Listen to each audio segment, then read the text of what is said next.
Hola chicos, una excelente tarde para todos. Deseo, confío y espero que se encuentren bien.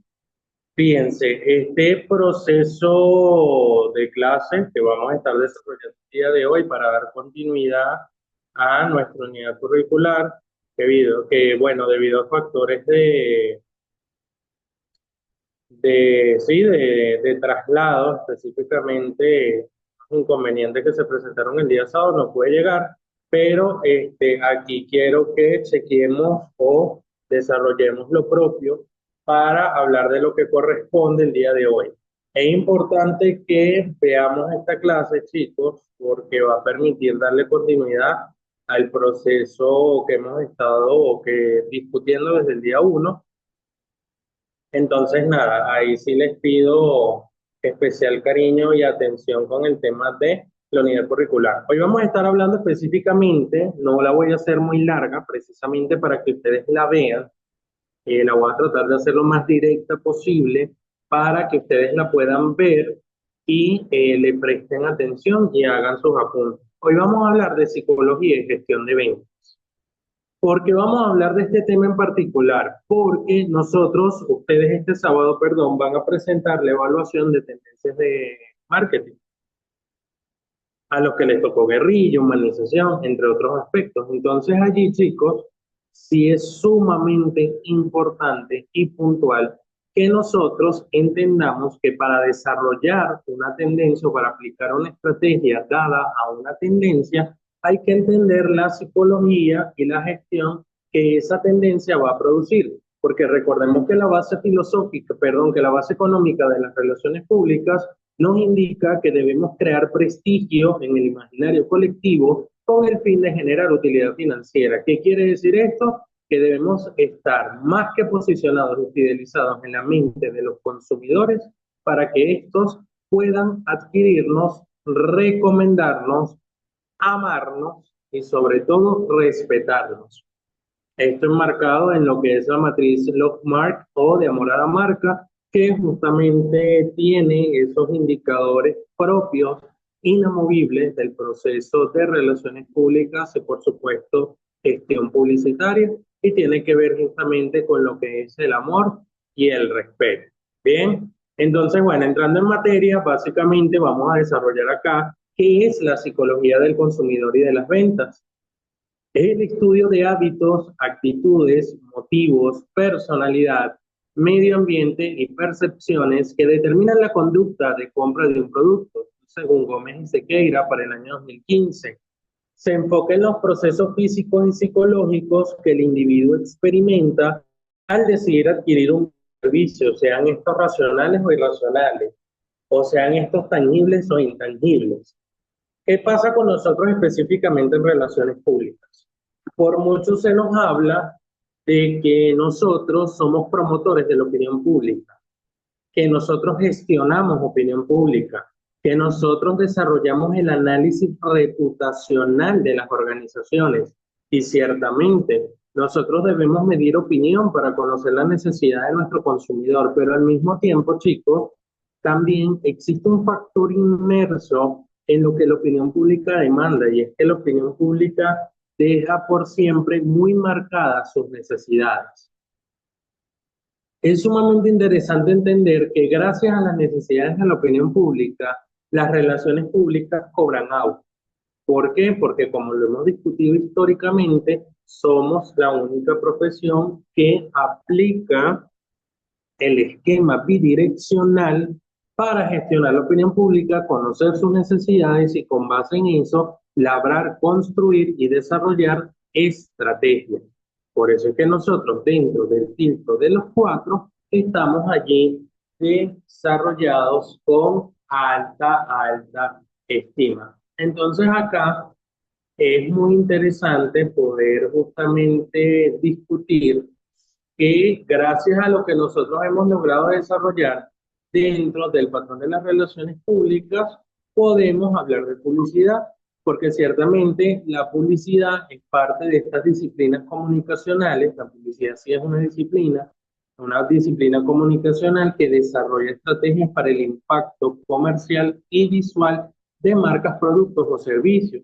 Y gracias a eso, a que la publicidad está netamente dedicada al tema del impacto visual, las relaciones públicas pueden apoyarse o pueden descansar sobre ellos.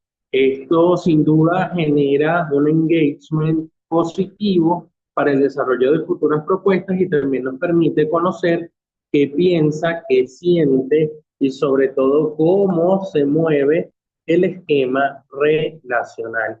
Entonces acá entendamos que es un proceso que no es negociable y que nosotros también podemos gestionar opinión pública favorable desde el precepto publicitario. Dando continuidad a este mismo orden de ideas, gracias al estudio justamente de lo que es la psicología y la gestión de ventas, nos permite entender la forma en la que actúan y proceden los usuarios en sus compras, que al mismo tiempo, gracias a que nosotros podemos estudiar la opinión pública, podemos crear patrones que faciliten el conocimiento que luego se transforman en predicciones de compras para el futuro. Es muy interesante porque esto los traslada, niños, a cuando nosotros hacemos los estudios de caso, ¿sí? Yo creo que, bueno, uno de los profes con el que más hacen estudios de caso es conmigo y es precisamente por eso, porque ya cuando nosotros logramos desarrollar un sinfín de estrategias o tenemos clara la percepción esquemática de lo que podemos hacer y lograr, nosotros ya tenemos un indicio de lo que quiere la gente.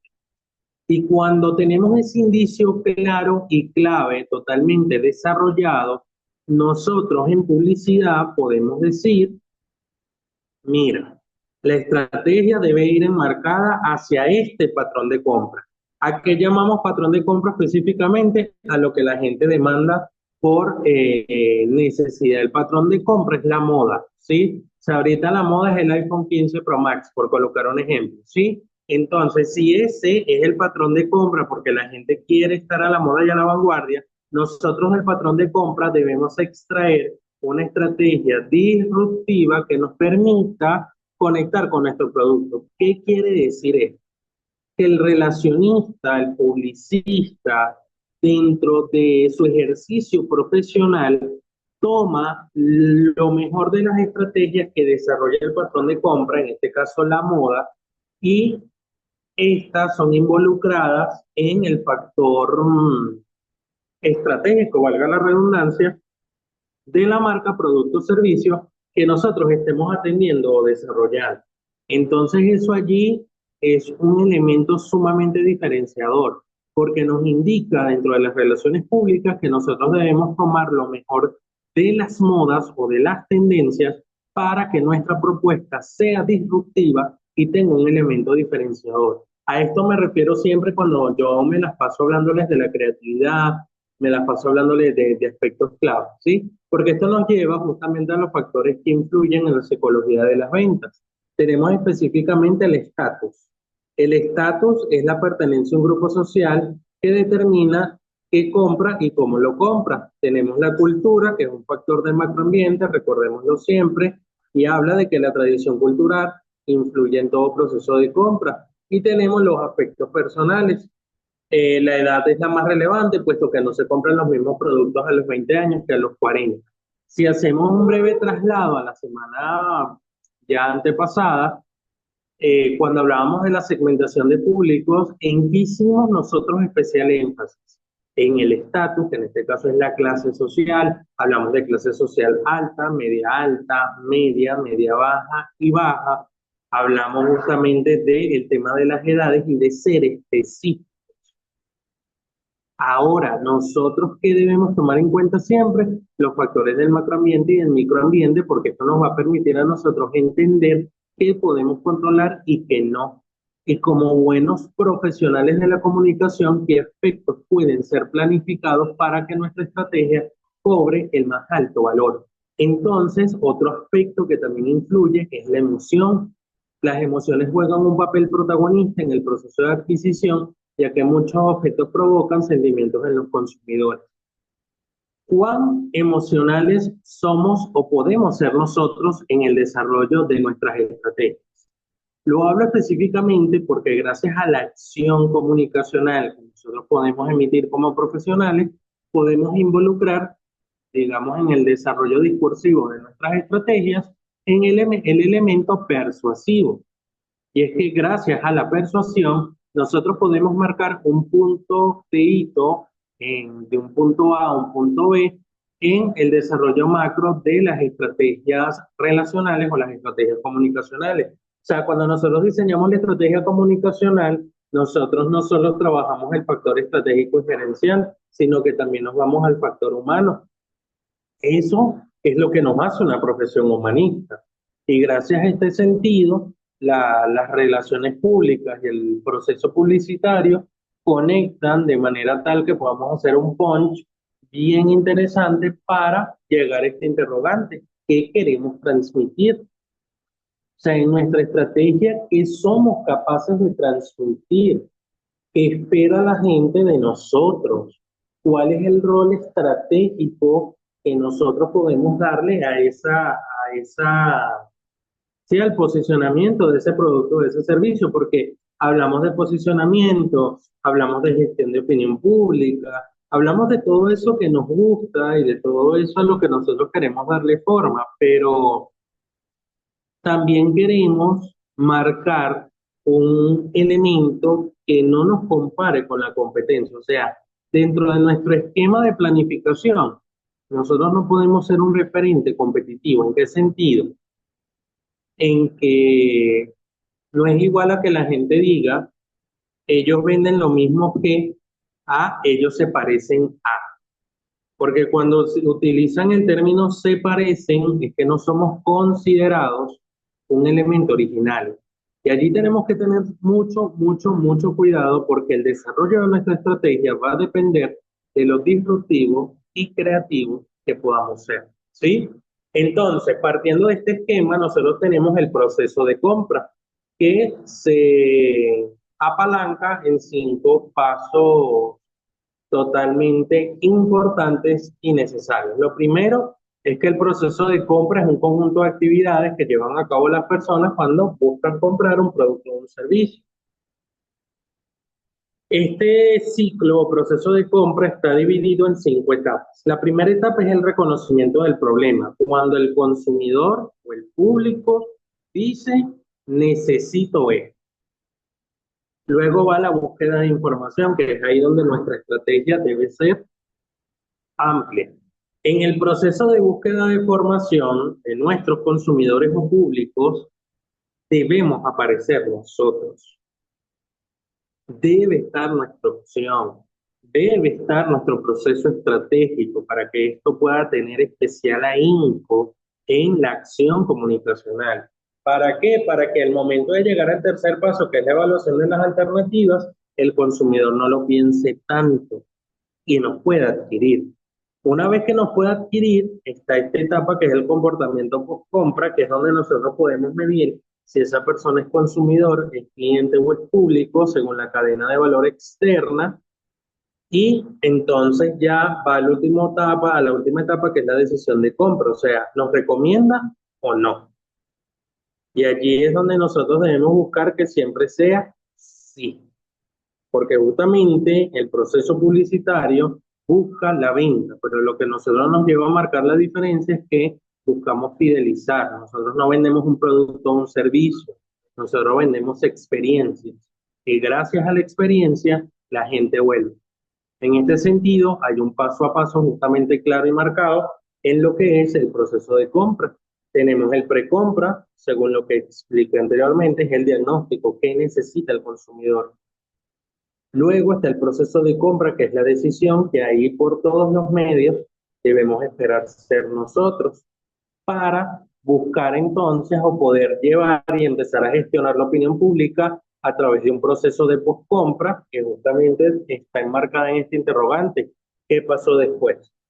El cliente me recomendó, no me recomendó, se fidelizó, no se fidelizó, le gusté, no le gusté, me sigue en redes sociales, comentó, fue parte de la promoción, se hizo parte de la experiencia, conecta, no conecta. O sea, ahí entran un sinfín de variables e interrogantes que nosotros debemos estudiar para dar el otro paso a la tendencia y la fidelización. Por lo tanto, es sumamente importante que eso lo podamos desarrollar, evidenciar y lograr. En este sentido, es importante que nuestra estrategia vaya del estado deseado o convierta el estado deseado en el estado real. ¿Qué quiere decir esto específicamente?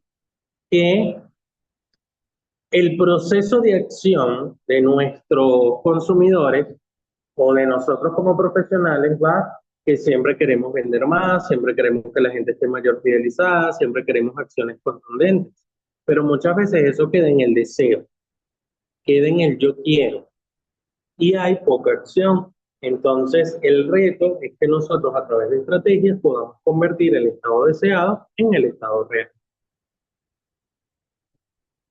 Fíjense, tomar en cuenta, y esto va para la evaluación, ¿sí? Tiene que ver con el proceso evaluativo de esta semana, que usted va a aplicar la tendencia este, de marketing justamente a lo que quieren hacer y accionar, y tiene que ver justamente con reconocer la necesidad. O sea, si yo desarrollo una estrategia de marketing de humanización para X o Y, si yo desarrollo caso a Marian, por ejemplo, que es candidata presidencial. ¿Cuál es el precio de Marian? Marian no tiene un precio tangible en moneda dura, pero sí tiene un precio intangible que tiene que ver con credibilidad, tiene que ver con reputación, cuál es su garantía, qué tanto logra con o qué tanto logra su discurso estimular el consumo. ¿Qué quiere decir el consumo? Que el cliente, en este caso los seguidores de su partido político, sean fieles a su discurso. ¿Cuáles sus colores? ¿Qué transmiten sus colores? ¿Cuáles son los extras que tiene ella que no tengan los demás? ¿Cómo mantiene su imagen en el tiempo? ¿Sí? Entonces, todo esto son aspectos que ustedes deben tomar en cuenta al momento de desarrollar la estrategia con la tendencia que les tocó. Y además, si toman en cuenta esto, comprobaré que si vieron la clase. Entonces, bueno, para finalizar, no quitarles más tiempo, les dejo este pensamiento que dice, un proyecto con visión es el reflejo de aquel profesional que comprende que ser uno más del montón no brinda resultados. Yo estoy más que seguro que ustedes no son uno más del montón porque siempre han demostrado marcar la diferencia. Pero la idea es siempre recordárselos para que no desmayen y sigan avanzando en lo que ustedes tienen por profesión, que están más que conectados a ella. Les mando un abrazo, muchachos. Nos vemos el sábado. Espero que esta clase sea de su agrado. Y bueno, seguimos en comunicación. Se me cuidan, los quiero mucho. Un abrazo.